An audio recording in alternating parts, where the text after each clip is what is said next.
Hello guys, welcome to my YouTube channel C A to Z. मैं C Sonu Baghel. आज लाया हूँ एक topic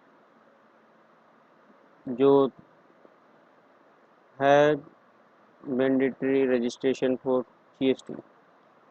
it means it means registration जिसमें कोई भी लिमिट फॉल नहीं करती। आपको within single rupees transaction you need to get registration, और इसमें आपको मैंडेटरी रजिस्ट्रेशन की नीड होती है और रजिस्ट्रेशन कराना ही पड़ेगा आपको। इसमें आपको, अगर आप इस किसी भी कैटेगरी में फॉल करते हैं, तो चलिए हम डिस्कस करते हैं कि कुछ केसेस हैं। CGST एक्ट सेक्शन 24 बताता है कि कौन कौन से ऐसे केस हैं जिसके अंदर आने के बाद आपको रजिस्ट्रेशन मैंडेटरी हो जाता है, आपको कराना पड़ेगा विदाउट एनी टर्नओवर लिमिट। मैं आपको बताऊंगा। पहला point, person making any interested taxable supply. Interested taxable supply के केस में अगर आपकी सप्लाई 100 रुपीज़ की भी होती है तो आपको उसके लिए रजिस्ट्रेशन लेना मैंडेटरी है। कुछ केस है जिसमें आपको रजिस्ट्रेशन की नीड नहीं होगी। जैसे कि मैं बता दूं, 20 लाख और 10 लाख। 10 लाख का केस कौन सा है? स्पेशल कैटेगरी स्टेट का जो केस होता है वो 10 लाख।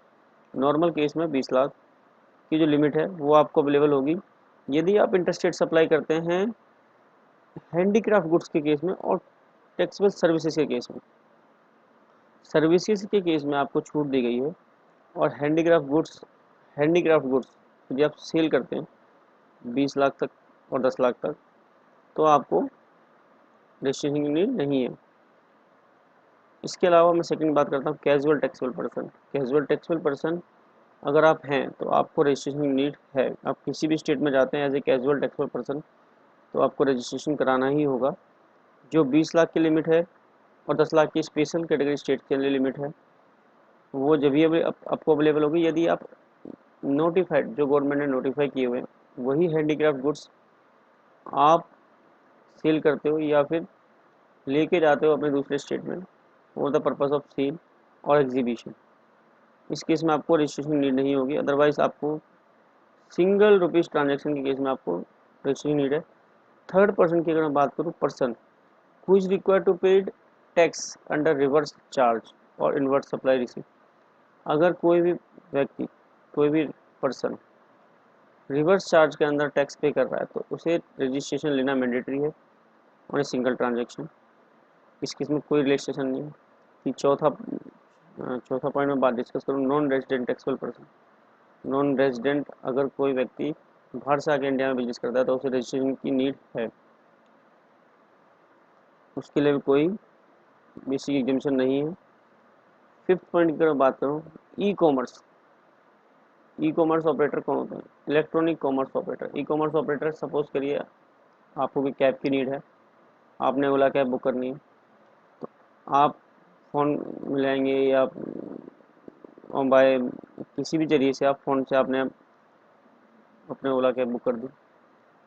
ओला कैब का सेंट्रल सर्वर होगा जो ओला कैब बुक करेगा और आपके विद इन द लोकेशन के अंदर वो गाड़ी वाले को इंटीमेट करेगा कि आपको नीड है। तो जो बीच में काम कर रहा है ओला जो है वो है ई कॉमर्स ऑपरेटर।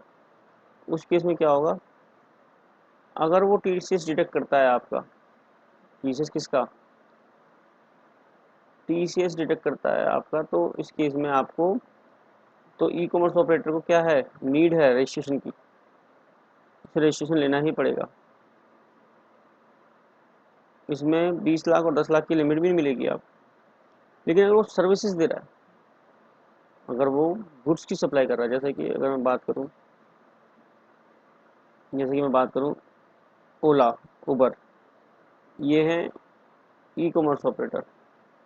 अगर ये with in 10 lakh special states और 20 लाख नॉर्मल केसेस में अगर सर्विसेज देते हैं तो इस केस में क्या होगा, उनको नीड नहीं है।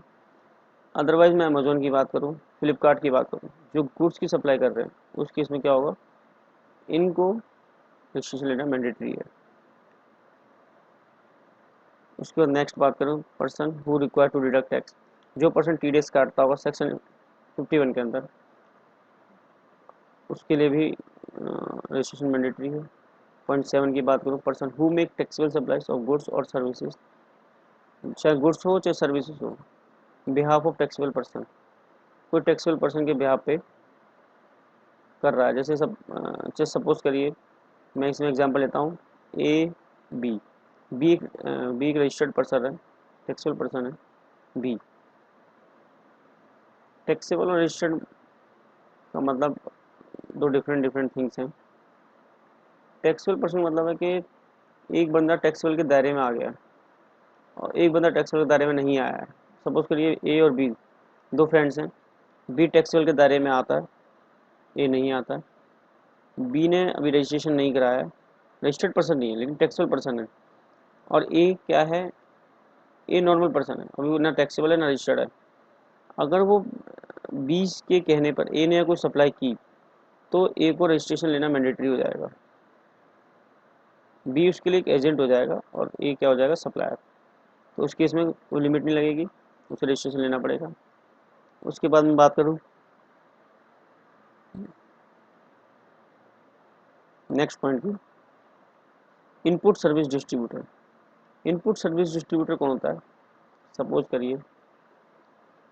सपोज करिए मेरी एक सेंट्रल यूनिट है, मेरी 6 स्टेट्स में बिजनेस चलता है। 6 स्टेट में मैंने इनपुट ना लेके मैं एक सेंट्रल अपना एक हेड ऑफिस बनाता हूँ। मैं सारा इनपुट वहीं लेता हूँ, चाहे किसी भी बिजनेस से रिलेटेड हो, चाहे दिल्ली, मुंबई, कोलकाता, हरियाणा, पंजाब, छत्तीसगढ़, कहीं भी किसी भी स्टेट से बिजनेस से रिलेटेड हो। मैंने अपने पर्टिकुलर स्टेट्स में बिल नहीं मंगाता, इनपुट क्लेम नहीं करता। मैं एक सेंट्रल बनाता हूँ, सपोज करिए मुंबई है मेरा सेंट्रल, मैंने उसको एक इनपुट डिस्ट्रीब्यूटर का रजिस्ट्रेशन दिलवाया और सारा इनपुट मेरा वहाँ आता है।